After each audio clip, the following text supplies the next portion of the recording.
Durante los últimos días de abril de 1945, el mundo observaba con atención cómo se desmoronaba el corazón del Tercer Reich. Berlín, la ciudad que alguna vez representó el poderío absoluto de la Alemania nazi, se encontraba cercada por un enemigo implacable. Desde el este, los soviéticos habían atravesado el Oder y avanzaban con fuerza avasalladora. Desde el oeste, las tropas aliadas aguardaban a las puertas del Elba, mientras que la ciudad en sí se transformaba en un campo de batalla infernal. En tan solo 15 días, todo el aparato estatal construido durante más de una década bajo el régimen de Hitler colapsaría, llevándose consigo los últimos vestigios de resistencia, orgullo y locura de una nación que había arrastrado al mundo entero a la guerra. La situación dentro de Berlín era caótica. La ciudad estaba bajo un constante bombardeo aéreo y fuego de artillería. Las calles estaban llenas de escombros, los tranvías no funcionaban y la electricidad llegaba de forma intermitente. El hambre hacía estragos entre la población civil, que vivía escondida en sótanos, estaciones de metro y refugios improvisados. Muchos aún mantenían la esperanza de un milagro militar, una contraofensiva final que nunca llegaría. Otros, simplemente esperaban el fin con resignación o miedo, sabiendo que la llegada del Ejército Rojo significaba el colapso definitivo. Adolf Hitler, oculto en su búnker subterráneo en la Cancillería del Reich, se negaba a aceptar la realidad. Rodeado por unos pocos oficiales leales y por miembros del personal que compartían su aislamiento, el dictador alemán dictaba órdenes irreales a divisiones que ya no existían, esperando que unidades ficticias detuvieran el avance soviético. La paranoia y la desesperación lo consumían, mientras se aferraba a mapas inútiles y delirios de victoria.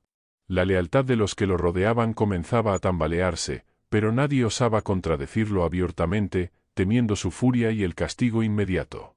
Los días 15 y 16 de abril marcaron el comienzo de la ofensiva final soviética sobre Berlín. El mariscal Zhukov lanzó una de las mayores concentraciones de artillería de toda la guerra contra las defensas alemanas en las colinas de Seelow.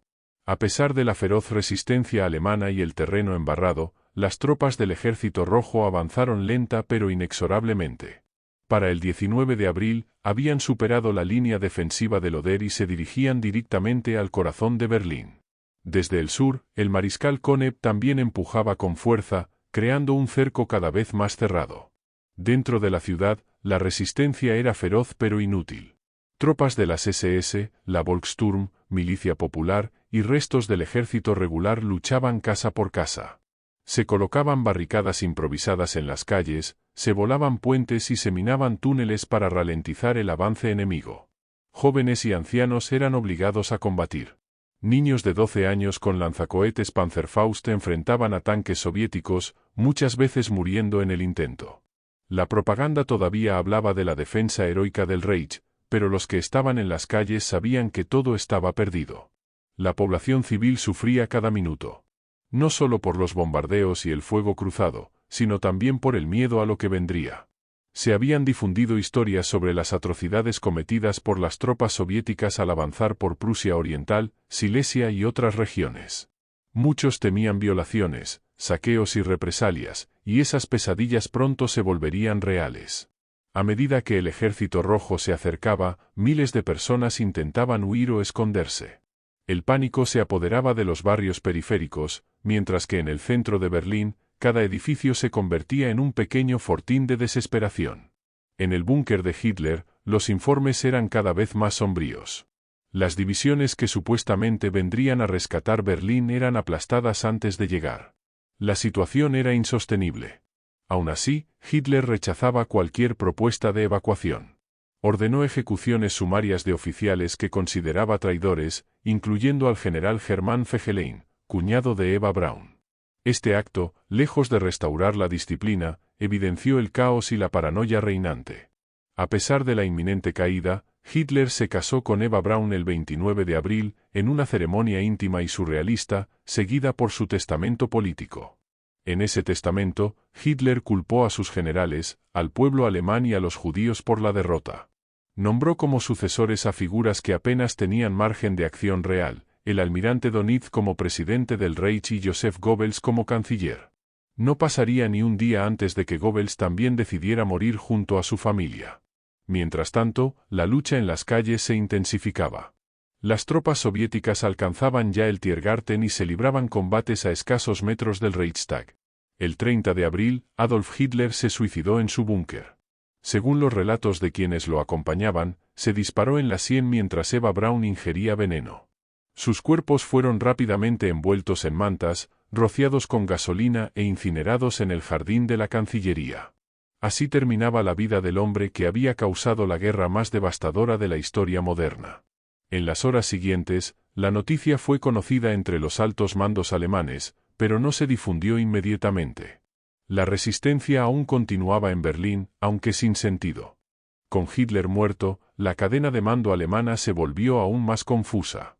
Joseph Goebbels asumió nominalmente el poder en Berlín, aunque solo por 24 horas. El 1 de mayo, él y su esposa Magda envenenaron a sus 6 hijos antes de suicidarse también en los restos del búnker. El vacío de poder era absoluto. En las calles, la población civil buscaba sobrevivir un día más, mientras que algunos oficiales alemanes intentaban rendirse a los soviéticos o huir hacia las líneas aliadas del oeste. Muchos sabían que su suerte ya estaba echada, especialmente aquellos que pertenecían a las SS o a unidades involucradas en crímenes de guerra. Los combates en torno al Reichstag fueron particularmente simbólicos. Para los soviéticos, capturar el edificio representaba no solo una victoria militar, sino una venganza política y emocional. Desde el 30 de abril, unidades del Ejército Rojo intentaron tomar el edificio, pero las defensas alemanas eran intensas. Finalmente, el 2 de mayo, tras duros combates y enormes bajas, lograron izar la bandera soviética en la cúpula del Reichstag. La famosa fotografía del momento, tomada posteriormente, se convertiría en uno de los símbolos más poderosos del triunfo soviético y del fin del Tercer Reich. La rendición formal de las fuerzas alemanas en Berlín fue firmada ese mismo día. El general Helmut Weidling, comandante de la defensa de la ciudad, ordenó el cese de las hostilidades y se entregó a los soviéticos. Con esto, Berlín había caído oficialmente. Sin embargo, en otras partes de Alemania, algunas unidades aún luchaban, ignorando o rechazando la noticia. Sería necesario esperar hasta el 8 de mayo para que la rendición incondicional de todas las fuerzas alemanas se hiciera efectiva. En esos últimos días, Berlín no era más que un paisaje de ruinas y dolor. Más de 70.000 soldados soviéticos habían muerto durante la ofensiva, junto a decenas de miles de civiles y soldados alemanes. El número de mujeres víctimas de violaciones se contaba por decenas de miles. La ciudad estaba destruida física y moralmente. Ya no quedaban alimentos, los hospitales estaban colapsados y el orden social se había disuelto por completo. Las tropas soviéticas patrullaban las calles, estableciendo puntos de control y coordinando la ocupación. La población local, aterrada y humillada, solo podía intentar sobrevivir en medio de las cenizas de lo que una vez fue la capital de un imperio. El fin del Tercer Reich no fue solo una capitulación militar. Fue una implosión política, ideológica y humana. En menos de 2 semanas, un sistema totalitario que había dominado Europa con puño de hierro se derrumbó por completo. El mito de la invencibilidad alemana, de la pureza racial, de la supremacía tecnológica y militar se vino abajo en medio de una ciudad convertida en un cementerio. Los culpables principales estaban muertos o en fuga. Los sobrevivientes, tanto civiles como soldados, quedarían marcados por siempre por aquellos 15 días de horror, fuego y caída. A medida que los combates se extinguían lentamente en las ruinas de Berlín, los soldados soviéticos avanzaban por los restos de la ciudad con una mezcla de euforia, furia contenida y una profunda sed de justicia.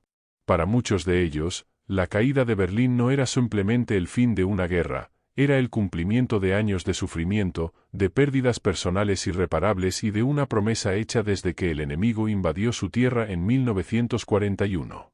Caminaban entre cadáveres, edificios calcinados y columnas de humo, sabiendo que habían llegado al corazón del monstruo. La capital del Reich yacía a sus pies, reducida a cenizas.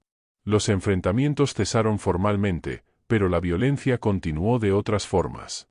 Durante los días que siguieron a la rendición, miles de civiles alemanes fueron víctimas de abusos, saqueos y represalias.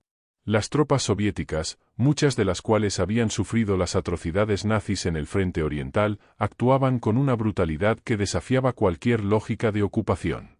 Aunque algunos comandantes soviéticos intentaron contener los abusos, la realidad en el terreno era caótica. Mujeres de todas las edades buscaban refugio, muchas optaban por el suicidio, y otras eran entregadas por sus propias familias en un intento desesperado de proteger a otras hijas o hermanas. Al mismo tiempo, la ciudad intentaba recuperar un mínimo de organización. Los servicios públicos estaban colapsados. No había agua potable en la mayoría de los barrios, los cadáveres se amontonaban en las calles y el hedor era insoportable. El sistema de alcantarillado estaba roto en varias zonas y los pozos negros rebosaban. La administración municipal había desaparecido, y los pocos funcionarios sobrevivientes intentaban improvisar una estructura provisional de gobierno bajo la vigilancia del Ejército Rojo. La prioridad era recoger los cuerpos, intentar racionar lo poco de comida que quedaba y evitar epidemias.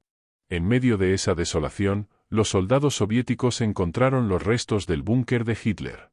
Aunque gran parte del complejo subterráneo había sido destruido o sellado por órdenes del Führer antes de su suicidio, todavía era posible identificar el lugar y recuperar ciertos objetos. Se encontraron restos carbonizados, documentos, objetos personales de Hitler y sus acompañantes.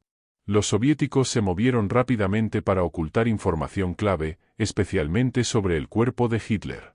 Durante años, circularon rumores y teorías conspirativas sobre si había escapado.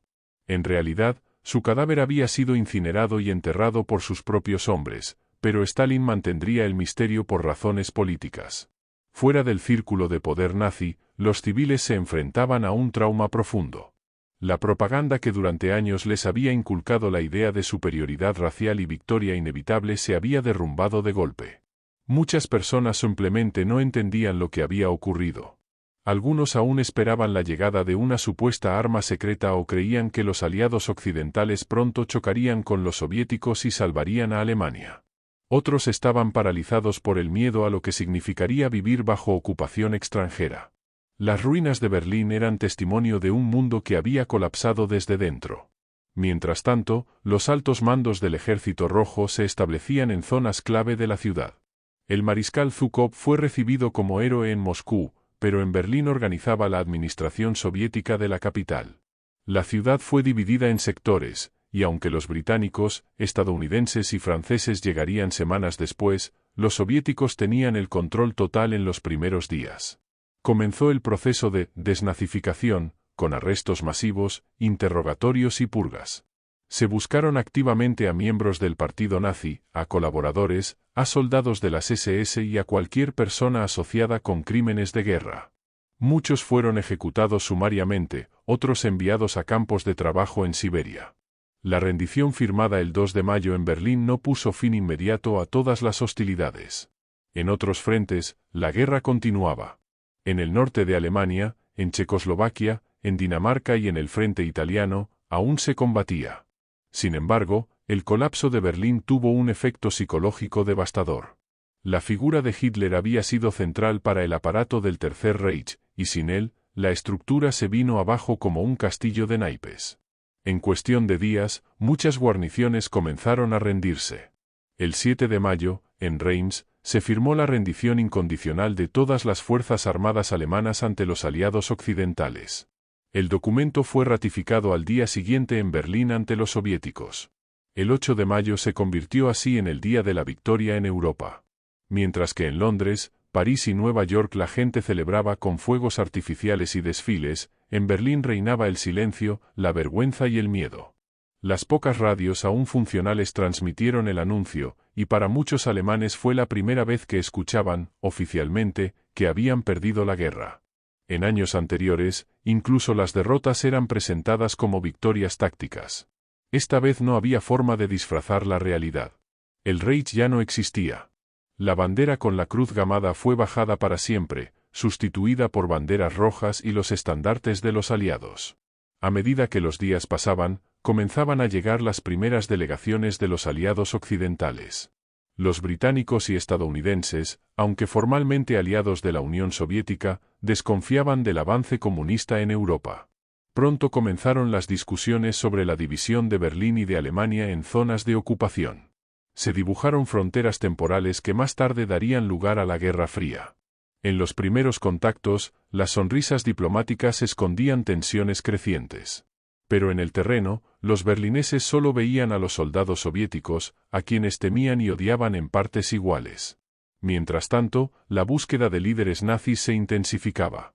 Algunos habían muerto en el combate o se habían suicidado. Otros intentaban escapar disfrazados de civiles, escondidos en pueblos pequeños o cruzando hacia el oeste para entregarse a los estadounidenses, esperando un trato más benigno. Heinrich Himmler fue capturado por los británicos, pero se suicidó con una cápsula de cianuro antes de ser interrogado. Hermann Göring, arrestado en Baviera, fue trasladado a prisión. Comenzaba así el largo camino hacia los juicios de Nuremberg. La justicia comenzaría lentamente, pero con firmeza. La devastación de Berlín también tenía una dimensión simbólica. Durante años, la ciudad había sido el centro del poder nazi, la capital del terror, donde se firmaban las órdenes de deportación, exterminio y guerra total. Verla reducida a escombros era, para muchos, un acto de justicia poética. Sin embargo, también era un recordatorio trágico del precio de la guerra. Decenas de miles de vidas perdidas, generaciones destruidas, una cultura arrasada por la ambición de unos pocos. El sonido de los disparos había cesado, pero el eco del sufrimiento perduraría durante décadas. En los primeros días posteriores a la rendición, Berlín parecía una ciudad sin alma. Los pocos cafés que aún estaban en pie permanecían cerrados. No había música, no había risas, solo llanto, gemidos, y el ruido constante de tanques y botas sobre los adoquines. El sistema de transporte estaba destruido. Los trenes no circulaban, los tranvías habían sido volados en los combates, y las bicicletas eran más valiosas que el oro. Las iglesias abrían sus puertas como albergues temporales, aunque muchas también habían sido destruidas. El hambre hacía que los berlineses comieran hierba hervida, perros callejeros o raíces cocidas. Cada día era una lucha por sobrevivir. Pese a todo, pequeños focos de esperanza empezaban a surgir.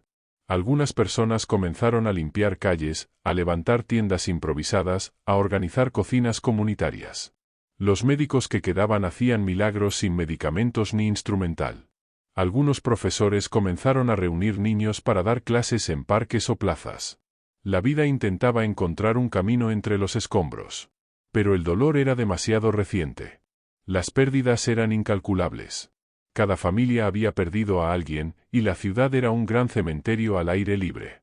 Las ruinas del Reichstag, la Cancillería y otros edificios del gobierno nazi se convirtieron en objeto de peregrinación para los vencedores.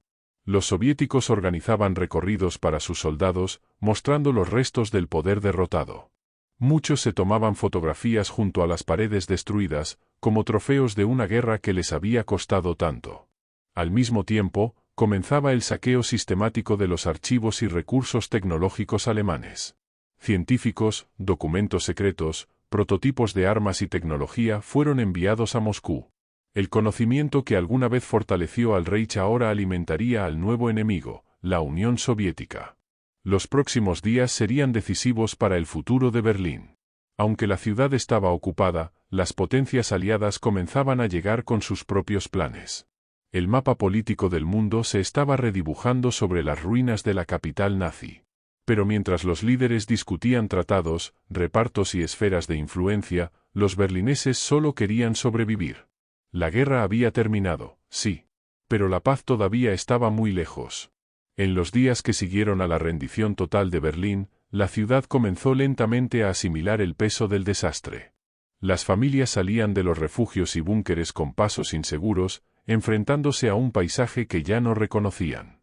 Calles donde antes había tiendas, cafeterías y teatros ahora eran solo montones de escombros.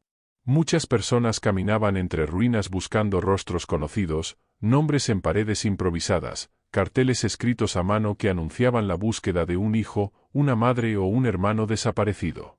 No existía ninguna estructura oficial que ayudara a reunir familias separadas. El caos era absoluto. La presencia soviética era dominante y visible. Soldados en cada esquina, puestos de control improvisados, órdenes gritadas en ruso a través de megáfonos. Berlín estaba bajo una ocupación dura, marcada por el resentimiento y el deseo de control. Los oficiales del Ejército Rojo imponían disciplina con rigidez. Aunque las violencias más extremas comenzaron a disminuir tras las primeras semanas, el miedo persistía.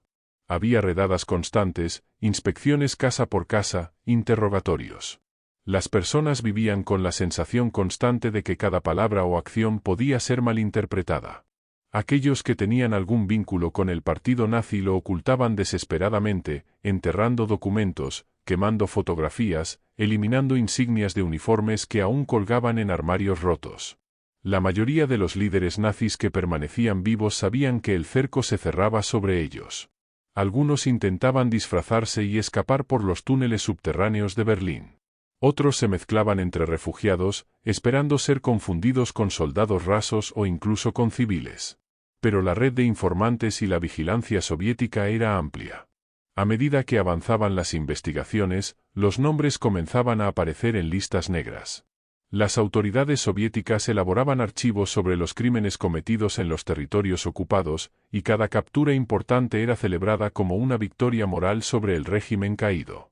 La situación humanitaria era crítica. Miles de personas vivían sin techo, alimentándose de restos, compartiendo entre decenas un solo grifo de agua. La ayuda internacional tardaría semanas en llegar, y cuando lo hacía, era insuficiente. La Cruz Roja, aunque activa en otros sectores de Alemania, tenía acceso limitado a Berlín en los primeros días. Los soviéticos controlaban estrictamente quién entraba y salía. Los médicos sobrevivientes trabajaban sin descanso, atendiendo heridas de guerra, infecciones, nacimientos y casos extremos de desnutrición. Muchos hospitales habían sido bombardeados. Los que aún funcionaban carecían de suministros, anestesia o incluso mantas limpias. Los partos se realizaban en sótanos, los amputados eran tratados con herramientas improvisadas, y los muertos se apilaban porque no había ataúdes. La muerte seguía presente, no solo por las heridas físicas, sino también por la desesperación psicológica. Cientos de personas, incapaces de soportar el horror de lo vivido o el miedo a lo que venía, se quitaban la vida. Los suicidios masivos no eran raros. En algunos barrios, familias enteras se encerraban en casa con gas, se envenenaban o se arrojaban desde edificios aún en pie. El trauma era silencioso, profundo y generalizado. Incluso quienes lograban sobrevivir sentían que habían perdido algo esencial, su dignidad, su fe, su futuro. Los soviéticos, por su parte, sabían que necesitaban mantener cierto orden. A pesar del deseo de venganza, las autoridades superiores comprendían que una ciudad completamente descontrolada era una carga enorme. Se comenzaron a organizar comités de gestión local bajo estricta supervisión. Algunos antiguos funcionarios, considerados no comprometidos, fueron autorizados a colaborar. Se distribuyeron volantes con instrucciones básicas para la población, horarios de toque de queda, raciones, lugares donde acudir en busca de comida o agua. También comenzaron a restablecer servicios mínimos. Generadores eléctricos fueron puestos en funcionamiento, pozos fueron reabiertos, y algunas rutas fueron despejadas para permitir el tránsito de suministros. En medio de este intento de reconstrucción inmediata, la realidad política también empezaba a transformarse. Stalin veía en Berlín no solo una ciudad conquistada, sino el símbolo de su victoria sobre el fascismo y una carta estratégica en el tablero geopolítico. El control absoluto sobre la capital alemana le permitía negociar desde una posición de fuerza frente a los aliados occidentales. Cada decisión sobre Berlín era analizada con mirada de largo plazo. Cómo evitar que los británicos y estadounidenses ganaran simpatías. Cómo imponer la narrativa soviética en los años que vendrían. Las calles se llenaron de banderas rojas, de retratos de Lenin y de afiches celebrando al Ejército Rojo como libertador. Algunos berlineses, empujados por el hambre o la desesperación, comenzaron a colaborar abiertamente con los soviéticos.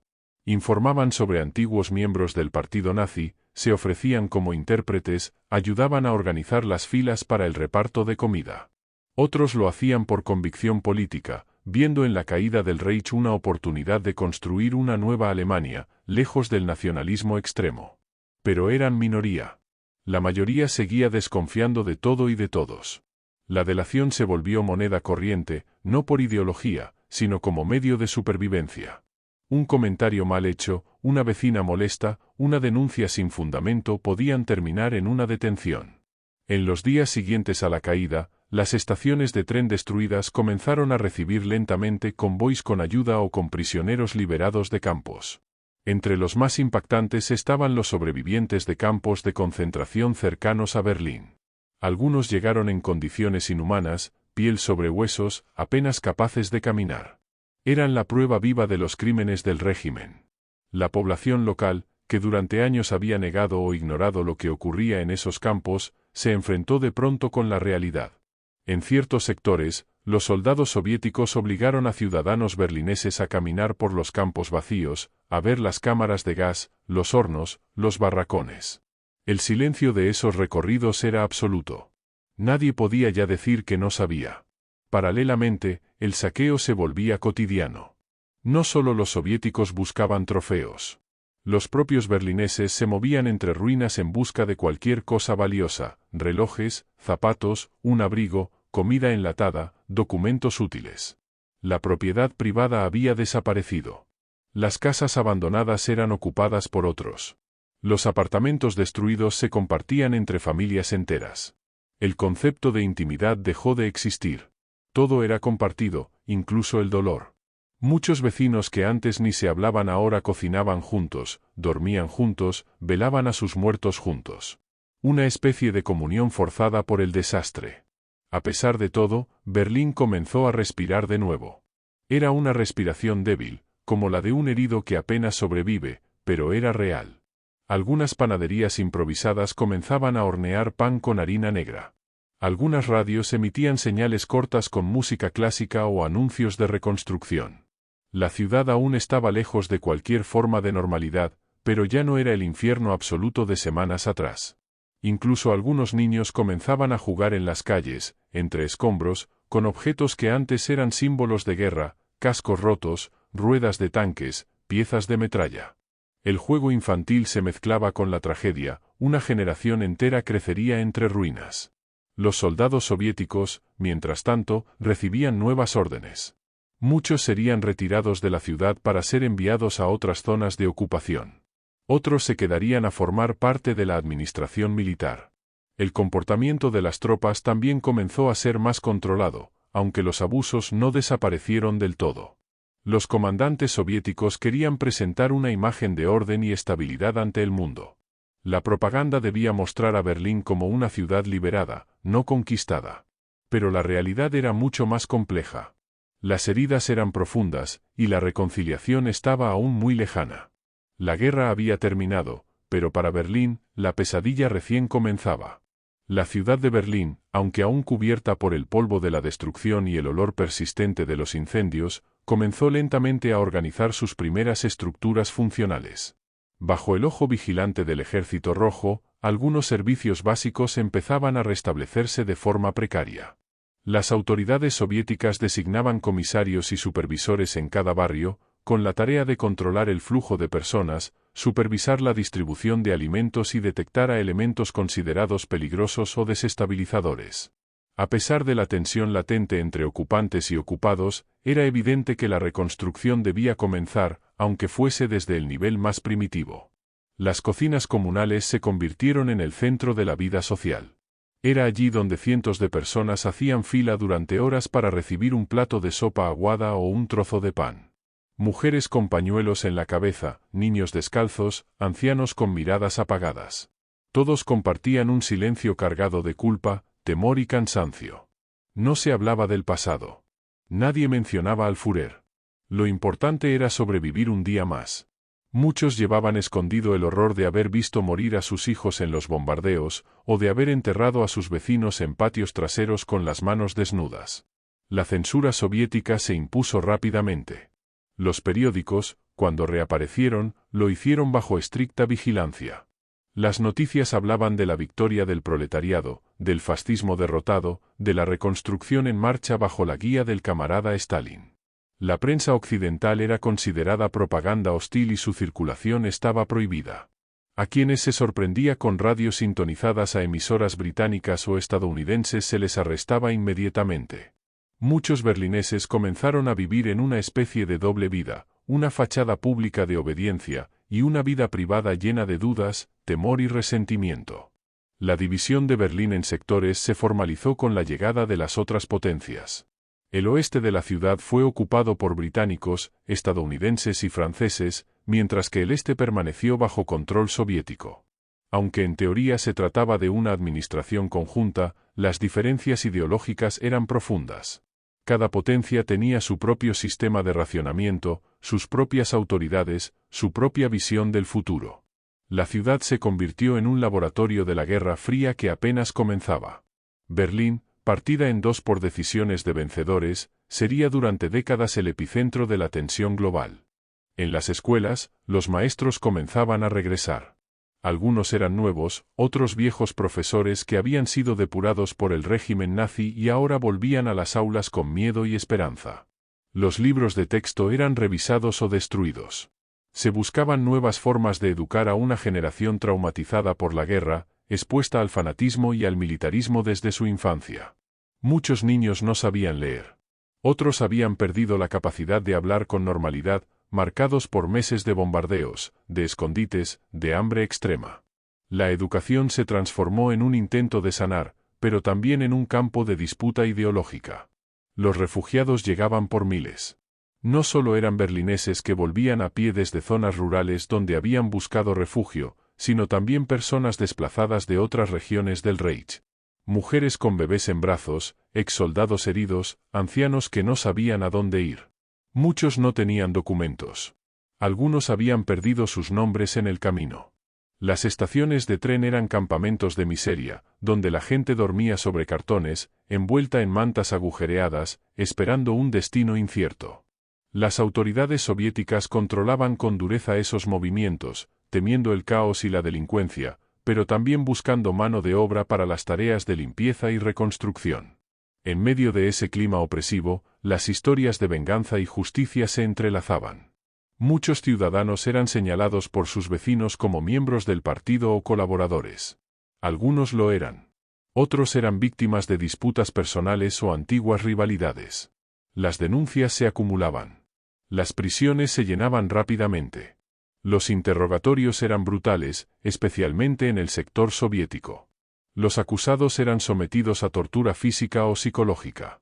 Algunos confesaban crímenes que no habían cometido solo para evitar más sufrimiento. Otros desaparecían sin dejar rastro, llevados a trenes con destino desconocido. Los edificios del antiguo poder nazi fueron ocupados por nuevas administraciones. La Cancillería del Reich fue desmantelada. Los sótanos del búnker de Hitler, aún parcialmente intactos, fueron sellados y ocultos. Nadie debía glorificar su memoria. Se prohibió toda representación del régimen anterior.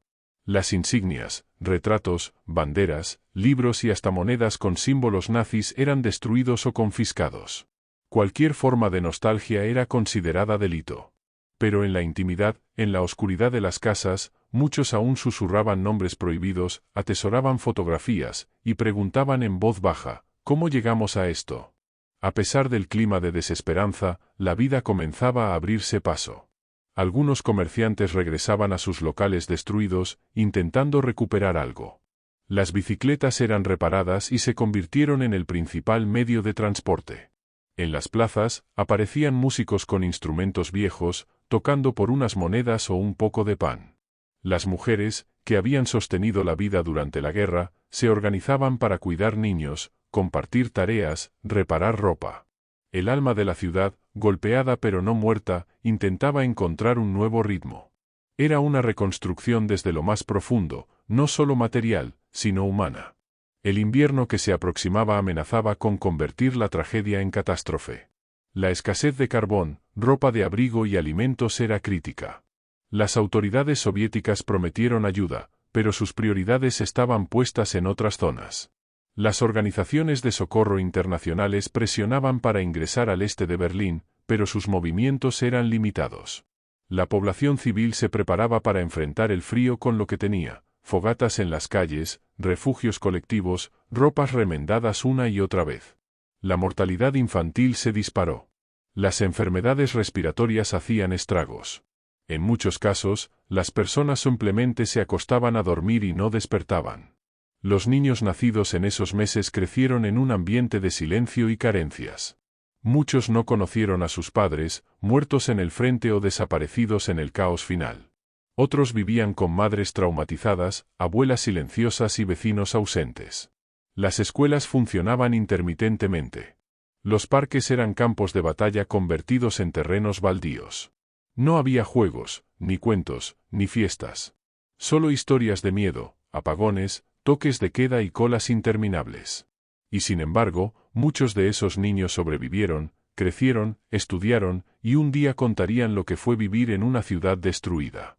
En esos primeros meses de posguerra, Berlín era una ciudad suspendida entre la muerte y la vida, entre el recuerdo y la reconstrucción. Los escombros no solo eran ladrillos y vigas, eran símbolos de una ideología caída, de un imperio derrotado, de una nación que había tocado el fondo de la barbarie. Cada piedra removida, cada edificio reconstruido, era también un intento de enterrar un pasado que aún ardía en la memoria colectiva. La ciudad estaba llena de fantasmas, no solo de los muertos en la guerra, sino de las promesas rotas, de los sueños convertidos en humo, de la fe ciega que los había llevado al abismo. Con el paso de las semanas, la ciudad de Berlín comenzó a asumir que la derrota no era solo militar, sino también espiritual y cultural. Las conversaciones entre vecinos, aunque escasas y aún marcadas por la desconfianza, giraban en torno a una sola pregunta: ¿cómo fue posible? ¿Cómo un pueblo entero se dejó arrastrar por una ideología que prometía grandeza y entregó solo destrucción? La mayoría de los ciudadanos se limitaba a guardar silencio, mirando hacia el suelo cuando el pasado aparecía en las palabras. Era más fácil decir «yo no sabía» o «solo seguía órdenes», que enfrentarse a la responsabilidad moral colectiva de lo ocurrido. Las nuevas autoridades en los distintos sectores de Berlín impulsaban programas de desnazificación. En el este, los soviéticos implementaron medidas rápidas y contundentes. Aquellos que habían sido miembros del NSDAP, sin importar su grado de participación, eran arrestados, interrogados y en muchos casos enviados a campos de trabajo. Las purgas alcanzaron a maestros, jueces, policías, funcionarios de correos, directores de escuela, ingenieros y comerciantes. En el oeste, los aliados anglosajones optaron por un sistema de categorización más complejo: culpables mayores, menores, simpatizantes, seguidores obligados y no comprometidos. Se realizaron tribunales populares y se exigía a cada ciudadano firmar declaraciones bajo juramento sobre su actividad durante el régimen. Mientras tanto, el hambre seguía golpeando con fuerza. A pesar de algunos envíos de ayuda por parte de organizaciones internacionales, la distribución era lenta, caótica y muchas veces corrupta. Algunos soldados intercambiaban latas de comida por objetos de valor. La prostitución aumentó, no solo entre mujeres jóvenes, sino también entre madres desesperadas por alimentar a sus hijos. Había mercados negros en sótanos, en estaciones destruidas, en túneles abandonados. El trueque reemplazaba al dinero. Un abrigo podía valer más que cualquier billete. Un huevo, una barra de jabón o un poco de leche condensada eran tesoros disputados con fervor. Los meses posteriores a la caída del Tercer Reich fueron también un periodo de redescubrimiento cultural. Las bibliotecas comenzaron a abrir lentamente, revisadas por comités aliados que retiraban libros considerados peligrosos o contaminados por la propaganda nazi. En su lugar, se promovían textos clásicos, literatura humanista, ciencia no ideologizada. Algunos teatros comenzaron a funcionar, a menudo con piezas simbólicas como Fausto o tragedias griegas que hablaban del poder, la ambición y la caída. La música regresaba con fuerza, especialmente la clásica, como un intento de reconectar con un pasado anterior al horror. Las sinfonías de Beethoven y las óperas de Wagner sonaban en conciertos al aire libre entre ruinas, como una forma de reivindicar lo que aún podía salvarse del alma alemana. La cuestión de la culpa se volvió central. No era solo una responsabilidad jurídica, sino una herida psicológica profunda. Muchos jóvenes, que habían crecido bajo el nacionalsocialismo, comenzaban a enfrentarse a la realidad de lo que sus padres habían hecho, permitido o ignorado. Las confesiones entre familias eran tensas, dolorosas, a veces imposibles. Algunos padres intentaban justificar sus actos, otros se hundían en la vergüenza y el silencio. La generación siguiente crecería dividida entre el deseo de olvidar y la necesidad de recordar. Aquellos que intentaban hablar del pasado a menudo eran rechazados. El peso del trauma colectivo era tan grande que la única forma de seguir adelante, para muchos, era mirar hacia otro lado. Mientras tanto, la reconstrucción física de Berlín avanzaba con lentitud. Los edificios destruidos eran apuntalados con madera, las calles despejadas a mano por brigadas de trabajadores civiles y soldados capturados. Se utilizaban materiales reciclados de las ruinas. En muchas zonas, no había maquinaria pesada ni hormigón fresco. Se levantaban estructuras provisionales de madera, techos de hojalata, paredes de ladrillos rotos. Algunos barrios enteros fueron declarados inhabitables y evacuados. El transporte público reapareció poco a poco. Primero tranvías en circuitos mínimos, luego autobuses, más tarde estaciones de metro parcialmente operativas. Pero las cicatrices en el paisaje eran omnipresentes. Torres derruidas, iglesias sin techo, esqueletos de fábricas calcinadas, fachadas agujereadas por metralla. El sistema judicial fue restaurado bajo una estricta supervisión de las potencias ocupantes. Jueces y fiscales pasaban por procesos de validación política. Los crímenes de guerra eran juzgados de forma pública en muchos casos, con el fin de educar a la población. Se proyectaban documentales sobre los campos de concentración en cines y salas comunales. Las imágenes eran explícitas, brutales, difíciles de soportar. Los berlineses que asistían a estas proyecciones salían en silencio, muchos con lágrimas en los ojos. Era la verdad que había estado oculta durante años, ahora expuesta sin filtros. Los juicios de Nuremberg se transmitían por radio, seguidos con una mezcla de horror, alivio y rabia. Berlín también se transformó en un hervidero de espionaje. Con la división entre el este comunista y el oeste capitalista ya clara, la ciudad se llenó de agentes dobles, de misiones encubiertas, de operativos secretos. Las fronteras internas se convirtieron en puntos de paso para quienes huían del régimen soviético o para aquellos que deseaban infiltrarse en las zonas aliadas. Cada calle podía ser vigilada, cada conversación escuchada. El miedo no había desaparecido, solo había cambiado de forma. Para muchos, la libertad prometida por los aliados era abstracta. Lo concreto seguía siendo el hambre, la vigilancia y la incertidumbre. En las casas, los pequeños rituales del día a día empezaban a adquirir nuevos significados. Un café preparado con restos de cebada tostada era una celebración. Una vela encendida por la noche para leer una carta era un símbolo de esperanza. Las radios reparadas permitían escuchar noticias del exterior. Se hablaba de un nuevo orden mundial, del surgimiento de las Naciones Unidas, de la reconstrucción de Europa bajo planes como el Marshall, que aún estaban en debate. Pero para la mayoría de los berlineses, todo eso sonaba lejano, incluso irreal. Ellos vivían al día, paso a paso, entre ruinas, buscando una forma de volver a vivir. Los cementerios se llenaban sin cesar. No solo por los muertos recientes, sino por los cuerpos que seguían apareciendo bajo los escombros. Algunos eran identificados por medallas, por documentos, por una carta en el bolsillo. Otros eran enterrados como desconocidos, con una cruz improvisada. Los niños eran los más afectados por las enfermedades, la desnutrición, el frío. Las madres caminaban kilómetros en busca de un poco de leche o un médico. Muchos bebés nacían prematuros o no sobrevivían su primera semana. Y sin embargo, cada nacimiento era también una señal de que la vida seguía, de que Berlín, de algún modo, no se rendía del todo. En esos días, la ciudad vivía entre dos tiempos, el tiempo de la culpa y el tiempo del futuro. Un pasado demasiado reciente como para ser historia, demasiado doloroso como para ser olvidado. Y un mañana que aún no tenía forma, pero que debía construirse sobre las cenizas. Algunos soñaban con una Alemania distinta, democrática, libre. Otros solo querían un techo y pan para sus hijos. Nadie sabía qué vendría. Lo único cierto era que Berlín había caído. No solo militarmente. Había caído como símbolo, como poder, como mito. Lo que quedaba era humano, frágil, herido. Pero vivo.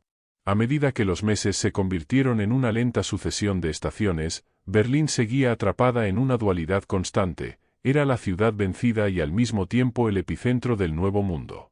Las potencias que la dividieron no solo trazaron líneas en un mapa, sino que también determinaron la forma en que los ciudadanos vivirían, pensarían y reconstruirían su identidad. En el sector oriental, la influencia soviética era total, y se iniciaba un proceso acelerado de transformación ideológica. En el sector occidental, la apuesta era por una democracia reconstruida desde las ruinas. Ambos modelos coexistían en una tensión frágil, apenas disimulada por discursos de unidad formal. En los mercados improvisados de los barrios, los berlineses comenzaban a intercambiar relatos. Historias de personas que habían regresado de los campos, de soldados rusos que ayudaban en silencio a ancianos alemanes, de mujeres desaparecidas y nunca más encontradas, de niños abandonados y adoptados por familias que habían perdido los suyos. Eran cuentos reales, fragmentados, llenos de detalles perturbadores y silencios densos. A veces, al final de la tarde, se reunían en círculos pequeños alrededor de una radio o una estufa rudimentaria, compartiendo pan negro y rumores. Era su forma de seguir vivos, de reconstruir vínculos humanos que la guerra había intentado borrar. Los edificios administrativos del Nuevo Berlín se llenaron rápidamente de carteles, consignas y nuevos funcionarios. La burocracia resucitaba entre hojas recicladas, máquinas de escribir oxidadas y escritorios quemados por el fuego. La ciudad necesitaba documentos, censos, registros de propiedad, permisos de circulación, certificados de defunción. Todo debía ser reescrito. Nombres nuevos, nombres falsos, nombres tachados. Las autoridades locales se enfrentaban al desafío imposible de organizar lo que quedaba de una población que había perdido todo: familia, casa, papeles, confianza. Cada formulario llenado era también un intento de recuperar cierta dignidad. Mientras tanto, el pasado regresaba en forma de escombros. Cada vez que se retiraban los restos de un edificio, aparecían rastros de lo que fue: juguetes calcinados, fotografías rotas, libros infantiles, cartas sin enviar. Muchos vecinos formaban pequeñas brigadas voluntarias para limpiar las calles y rescatar lo que pudiera servir. A veces, entre los ladrillos y vigas, se encontraban cadáveres. En otras ocasiones, monedas, retratos familiares o diarios personales que revelaban fragmentos de vidas cotidianas antes de la catástrofe. Algunos empezaban a coleccionar esos objetos como memoria. Otros los enterraban, incapaces de soportar el peso del recuerdo. La ciudad se convirtió en una paradoja visual.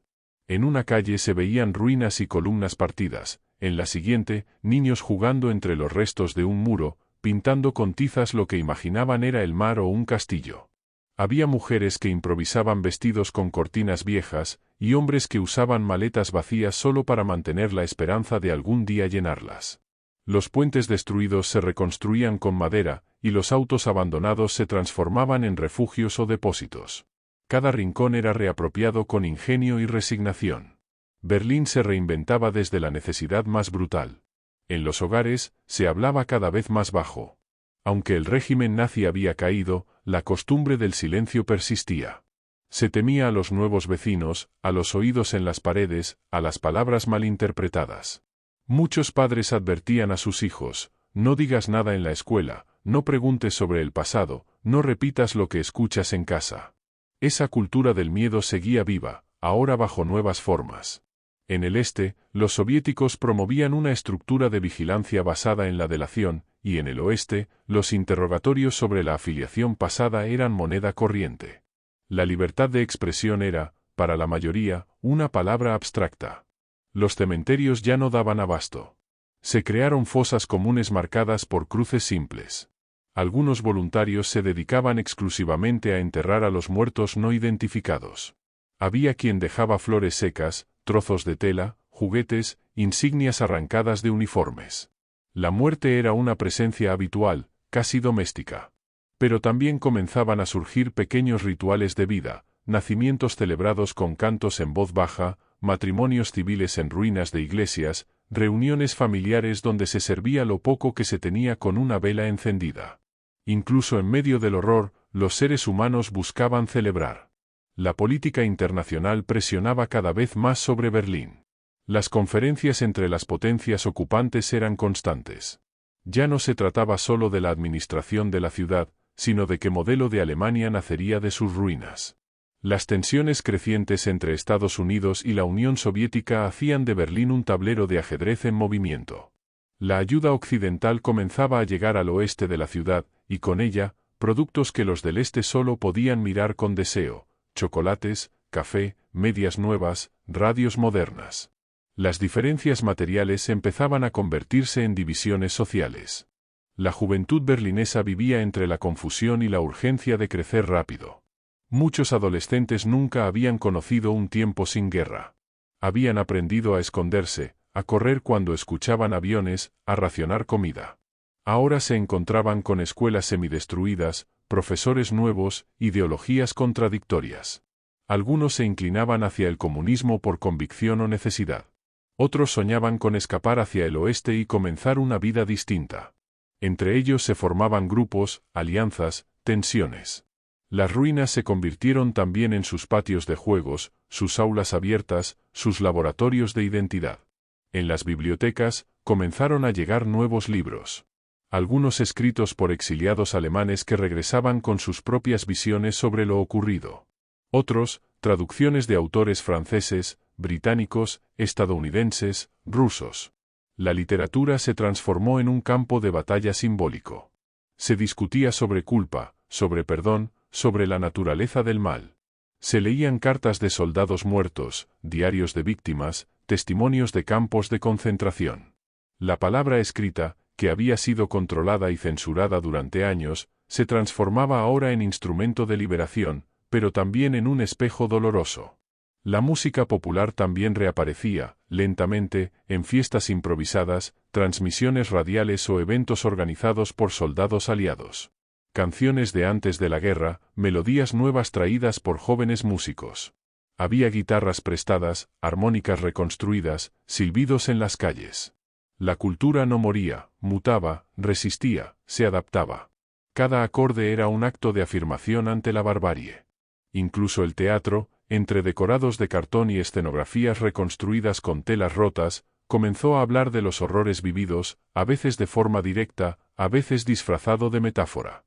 Y en todo momento, el recuerdo de los 15 días finales permanecía. Cada persona en Berlín tenía una historia de ese abril fatídico. Un disparo escuchado a la distancia, una explosión que destruyó una calle entera, una despedida que no tuvo retorno. El sonido de los tanques soviéticos, la voz de Hitler en la radio por última vez, la noche en que todo ardió. Esos días se convirtieron en un umbral, todo lo que venía después era otra cosa. Nadie podía olvidar, aunque muchos intentaran. Berlín había cambiado para siempre, y en su caída, arrastró con ella el siglo que la creó. Mientras el primer año tras la caída del Tercer Reich avanzaba lentamente, Berlín permanecía como una ciudad marcada por la ambigüedad, ni completamente destruida ni realmente reconstruida, ni libre ni prisionera, ni pasado ni futuro. La vida diaria seguía siendo una lucha. Cada mañana era un acto de voluntad. Los habitantes se despertaban en camas improvisadas, se calentaban con braseros hechos con latas de gasolina vacías, y caminaban entre edificios desplomados con la esperanza de encontrar pan, leña o noticias. Muchos ya no esperaban respuestas. Simplemente querían resistir. En las zonas más golpeadas por los combates, aún era posible ver cascos oxidados, huesos enterrados entre ladrillos, restos de uniformes rasgados y armas deformadas por el fuego. Los niños recogían cartuchos vacíos y jugaban a ser soldados, repitiendo órdenes que escuchaban de sus padres o de los rusos. Algunos cargaban juguetes hechos con madera y alambre, simulando tanques o cañones. Pero detrás de esos juegos había cicatrices profundas. Pesadillas nocturnas, miedo al ruido de motores, llanto inexplicable ante el silencio. La infancia en Berlín ya no era inocente. Había sido arrancada por el sonido de las sirenas y el estruendo de la artillería. En los hogares más estables, se hacían esfuerzos por recuperar cierta rutina. Se reparaban relojes, se cocinaban recetas improvisadas con lo poco que se conseguía, se tejían bufandas con restos de ropa vieja. Algunos hombres regresaban del frente, aunque rotos física o mentalmente. Otros simplemente no volvían. Las mujeres ocupaban un rol central en la reconstrucción. Eran ellas quienes organizaban los barrios, cuidaban a los ancianos, criaban a los huérfanos, limpiaban los restos de las calles. Se las veía con carretillas, martillos, cestos de pan, botellas de agua. Eran el nuevo rostro de Berlín, manos firmes, rostro cansado, pasos decididos. Los soldados soviéticos aún patrullaban con frecuencia las zonas del este. Algunos se habían establecido en la ciudad, Tomaban cuartos en edificios abandonados o requisaban viviendas para instalar sus cuarteles. Había relaciones tensas con la población, pero también momentos de tregua, juegos de ajedrez entre soldados y vecinos, ayuda médica en casos extremos, intercambio de bienes por comida. Aunque los recuerdos de los primeros días de ocupación seguían presentes, la convivencia comenzaba a asumir una forma menos hostil. Sin embargo, todo era vigilado, todo era anotado. Las listas de sospechosos, simpatizantes nazis o potenciales enemigos del nuevo régimen crecían cada semana. Los informes soviéticos sobre la situación en Berlín se enviaban constantemente a Moscú. Stalin quería control absoluto. Los informes incluían estadísticas de muertos, listas de prisioneros, avances en la reeducación ideológica, estado de las fábricas y actividad política local. Los soviéticos entendían que Berlín no era solo una ciudad, era una vitrina. Y aunque estaba en ruinas, debía servir como símbolo de su victoria, de su poder. Por eso, muchas decisiones no respondían a las necesidades reales de los berlineses, sino a objetivos propagandísticos. Monumentos al soldado soviético fueron construidos en medio de barrios aún sin electricidad ni agua. Del lado occidental, las potencias aliadas también querían mostrar resultados. Se promovieron programas educativos, de reconstrucción urbana y de desarrollo cultural. Las primeras escuelas modernas fueron reabiertas con libros nuevos, profesores formados en democracia y respeto a los derechos humanos. Se organizaban eventos con música, deportes, festivales. Todo parecía una carrera por ganar el corazón de los alemanes. Los mismos que, meses atrás, eran considerados enemigos, ahora eran necesarios como aliados ante el avance comunista. Berlín, entonces, comenzó a dividirse más allá de los sectores militares, en mentalidades, en expectativas, en modos de vivir. En muchas casas se discutía sobre el futuro. ¿Qué tipo de Alemania querían? ¿Una reunificada, una socialista, una occidental? La población estaba fragmentada. Había quienes aún creían que lo mejor era una Alemania neutral, sin injerencia extranjera. Otros aceptaban la tutela aliada como la única forma de evitar otra catástrofe. Muchos simplemente no tenían fuerzas para pensar más allá del presente.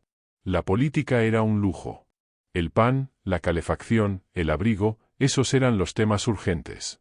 Y sin embargo, cada decisión, cada conversación, cada voto futuro, iba marcando el camino hacia una Alemania dividida. Las iglesias reabrieron lentamente. Primero como refugio, luego como espacio de consuelo espiritual. Muchos sacerdotes y pastores que habían sido perseguidos por el régimen nazi regresaron. Sus sermones hablaban de redención, de responsabilidad, de reconstrucción moral. Algunas iglesias organizaban comedores populares, otras se dedicaban a cuidar huérfanos. También se celebraban misas por los muertos sin tumba, por los desaparecidos, por los ausentes. Las bancas, llenas de ancianos y madres con hijos, eran un lugar de llanto silencioso. Las oraciones no pedían victoria, sino paz. En las universidades, los estudiantes regresaban con cuadernos nuevos y viejas preguntas. ¿Qué había fallado? ¿Qué rol habían jugado las ciencias, la filosofía, la historia en la creación del monstruo? Se prohibieron ciertos enfoques académicos, se introdujeron nuevos programas, se tradujeron obras humanistas, se invitaron pensadores extranjeros. Berlín, que había sido centro del pensamiento europeo, intentaba reconquistar su alma. Pero las heridas eran profundas. Muchos profesores habían sido cómplices. Muchos libros habían sido quemados. Había que reconstruir también el pensamiento. En los cementerios, los visitantes se multiplicaban. Algunos buscaban tumbas de familiares, otros simplemente se arrodillaban ante cruces anónimas. Había lápidas improvisadas, nombres escritos a mano, fechas borrosas. Se dejaban flores secas, trozos de pan, cartas. Algunas personas iban solo a llorar en silencio. Los cementerios se volvieron también lugares de reflexión. Allí se entendía el costo real de la guerra. No en discursos ni en cifras. En la tierra removida, en los nombres repetidos, en el eco de las ausencias. Y sin embargo, la vida persistía. Las mujeres daban a luz en hospitales reconstruidos, los panaderos horneaban con leña, los niños aprendían a leer con pizarras hechas con madera de muebles rotos. Había bodas sin anillos, cumpleaños sin regalos, canciones sin instrumentos. Pero todo era verdadero. Cada gesto de amor, de alegría, de esfuerzo, era una declaración de resistencia. Berlín había caído, pero no estaba muerta. Y en cada risa infantil, en cada taza de sopa compartida, en cada ladrillo colocado sobre otro, nacía una ciudad nueva. Con el paso del segundo año tras la caída del Tercer Reich, Berlín había dejado de ser solo un símbolo de destrucción para convertirse en un espacio de transformación lenta, densa, irreversible. Las heridas aún estaban abiertas, pero el pulso de la ciudad se sentía con más fuerza. Había cafés reconstruidos con tablones, pequeños mercados con frutas traídas del campo, y risas tímidas que volvían a aparecer entre conversaciones silenciosas. Los edificios seguían rotos, las calles aún llenas de cicatrices, pero ya no reinaba la parálisis. El miedo seguía allí, pero lo acompañaba un deseo, tenue pero firme, de renacer. En los rostros de los berlineses se leía la memoria de los 15 días más oscuros de sus vidas. Algunos despertaban sudando al recordar los tanques soviéticos entrando por las avenidas, los disparos nocturnos, los cuerpos que cubrían las aceras. Otros repetían sin cesar las últimas palabras de familiares muertos, los silencios del búnker, el humo que cubría el cielo cuando todo ardía. Cada barrio tenía su historia, su tragedia, su héroe o su fantasma. A veces, se organizaban encuentros en patios o en esquinas donde los sobrevivientes compartían recuerdos con quienes apenas eran niños cuando ocurrió todo. Se hablaba con dolor, con rabia, con culpa, con lágrimas. Pero se hablaba. La arquitectura de la ciudad era testimonio de esos días. El Reichstag seguía de pie, perforado, ennegrecido, convertido en una ruina política. La Cancillería del Reich había sido demolida parcialmente, pero los cimientos del búnker seguían ahí, bajo toneladas de escombros. Algunos querían convertir el lugar en un monumento a las víctimas. Otros exigían que se borrara por completo, para que ningún nostálgico pudiera volver a glorificar el pasado. La memoria se convertía en un campo de disputa. ¿Recordar para no repetir? ¿Olvidar para poder vivir? Nadie tenía la respuesta definitiva. A pesar de la división política, los dos sectores de Berlín compartían la misma necesidad básica, dar sentido a la ruina. En el este, los soviéticos construyeron monumentos al soldado libertador, centros de formación obrera y estructuras que exaltaban el poder del Estado. En el oeste, los aliados impulsaban la economía, fomentaban el consumo, promovían valores democráticos. Pero ambos lados sabían que bajo la superficie, la ciudad aún se debatía entre la culpa y la redención. No bastaban discursos ni planes quinquenales. Era necesario tiempo, generaciones, voluntad. Las escuelas se consolidaron como espacios clave para la nueva Alemania. Se enseñaban las verdades que habían sido ocultadas, el Holocausto, las cámaras de gas, las deportaciones, las mentiras del régimen. Los profesores, muchos de ellos marcados por la guerra, hacían un esfuerzo inmenso por transmitir no solo conocimiento, sino también sentido crítico. Se hablaba de humanidad, de ética, de libertad. Algunos alumnos preguntaban con rabia, ¿por qué nadie lo detuvo antes? ¿Por qué todos callaron? Las respuestas nunca eran simples. Pero el solo hecho de que esas preguntas existieran ya significaba un cambio profundo. En los museos, lentamente, comenzaron a reunirse objetos del pasado inmediato. Uniformes, afiches, documentos, armas, fotografías. Todo se exhibía sin glorificación. Era una muestra cruda de lo que había sido la locura colectiva. Algunos visitantes no soportaban la exposición completa. Otros lloraban frente a vitrinas con cartas de niños deportados. Cada objeto era una prueba, una herida abierta, una llamada a la conciencia. Berlín decidía no esconder lo que había sido. Lo miraba de frente. Temblando, pero de pie. A nivel cotidiano, la ciudad se transformaba. El transporte público volvió a funcionar en horarios regulares. Las luces se encendían por las noches en más calles. Los parques eran limpiados, los árboles replantados. Las panaderías vendían nuevamente pasteles, aunque pequeños y simples. Los cines comenzaron a proyectar películas extranjeras, historias de amor, dramas sociales, comedias ligeras que ofrecían un respiro. La gente comenzaba a enamorarse de nuevo, a bailar, a escribir poemas. Lo cotidiano volvía a tener espacio. Y eso, en una ciudad como Berlín, era casi un milagro. La vida política también se organizaba. Elecciones locales, nuevas constituciones, partidos legales. Había discusiones sobre el futuro, sobre la unificación o la separación definitiva. Se debatía sobre justicia, sobre economía, sobre cultura. Los sobrevivientes de los campos tenían voz. Los jóvenes lideraban manifestaciones por la paz. Se creaban organizaciones civiles, sindicatos, asociaciones de víctimas. Por primera vez en mucho tiempo, la palabra ciudadano volvía a tener sentido. No como súbdito, no como masa, sino como individuo con derechos, con historia, con dignidad. En las noches tranquilas, cuando el cielo no estaba cubierto por humo ni por fuego, algunos viejos vecinos salían a caminar por calles aún medio destruidas. Observaban los edificios, las nuevas construcciones, los carteles que anunciaban reconstrucción. A veces se detenían frente a un sitio vacío y decían, «Aquí estaba mi casa». O señalaban una esquina y murmuraban, «Aquí mataron a Hans». Los lugares no olvidaban. Eran ellos quienes susurraban las historias a quienes estaban dispuestos a escucharlas. Los artistas también regresaron. Pintores, poetas, escultores, cineastas. Todos con la urgencia de contar, de procesar, de transformar el horror en memoria viva. Se realizaron exposiciones con obras nacidas del hambre y el dolor. Se escribieron novelas que mezclaban lo real con lo imaginado.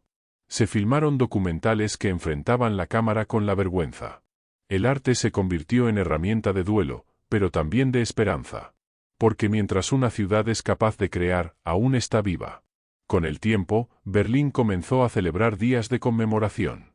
El 8 de mayo se convirtió en una fecha ambigua, para algunos, el día de la liberación, para otros, el día de la derrota. Las ceremonias eran solemnes, con discursos, flores y silencio. A veces asistían soldados aliados, otras veces solo los vecinos. Pero el recuerdo estaba allí. Cada año, nuevas generaciones se sumaban a esas conmemoraciones, preguntando, escuchando, aprendiendo. El pasado no se convertía en un museo muerto, sino en una presencia activa que dialogaba con el presente. Los 15 días en los que Berlín cayó fueron el colapso final de un régimen construido sobre el odio, la mentira y el miedo. Pero también fueron el inicio de una lucha lenta y profunda por la recuperación de la humanidad. Berlín no fue solo la ciudad que ardió. Fue la ciudad que sobrevivió, que se reconstruyó con manos heridas, que lloró sin consuelo y que aprendió a caminar otra vez. Una ciudad que, entre ruinas y sombras, decidió no morir. Y así, año tras año, generación tras generación, Berlín fue encontrando su voz. Una voz rota, múltiple, contradictoria. Una voz que no olvida los disparos en la madrugada, los cuerpos en los patios, el humo sobre el Reichstag. Pero también una voz que canta, que enseña, que abraza.